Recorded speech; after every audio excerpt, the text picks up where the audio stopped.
प्राचीन काल में एक राजा के पास एक हाथी था। उस हाथी पर चढ़कर उसने कई युद्ध में विजय हासिल की थी।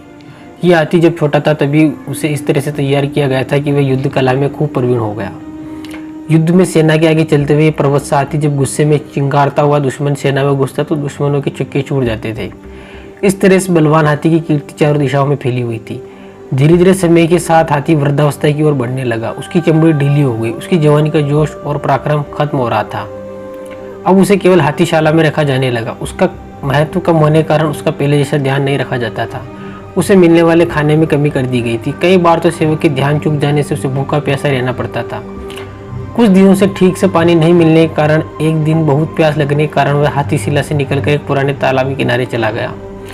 वहाँ उसने खूब पानी पिया और नहाने के लिए गहरे पानी में उतर गया, लेकिन तालाब में कीचड़ होने के कारण वह वृद्ध हाथी उसमें फंस गया। वह जितना कीचड़ से निकलने का प्रयास करता उतना वह अंदर धंसता जाता। ऐसा करते करते वह गर्दन की तक कीचड़ में फंस गया।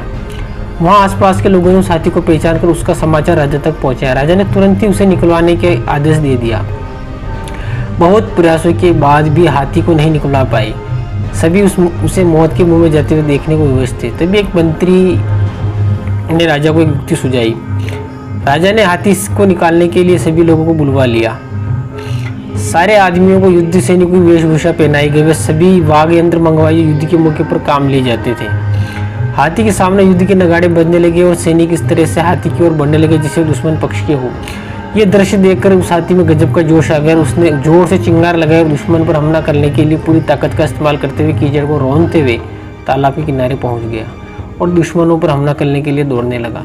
आखिरकार उसे नियंत्रित कर लिया गया। इस तरह वह हाथी अपने मनोबल के कारण अपनी जान बचा पाया। दोस्तों, हमें इस कहानी से शिक्षा मिलती है कि जिसका मनोबल जाग जाए तो वह कमज़ोर और असहाय होते हुए भी असंभव से दिखने वाले कार्य को कर दिखाते हैं। मनुष्य की सारी सफलताएं उसके मनोबल पर निर्भर करती है। अपने प्रचंड मनोबल के दम पर वह हर लक्ष्य को प्राप्त कर सकता है।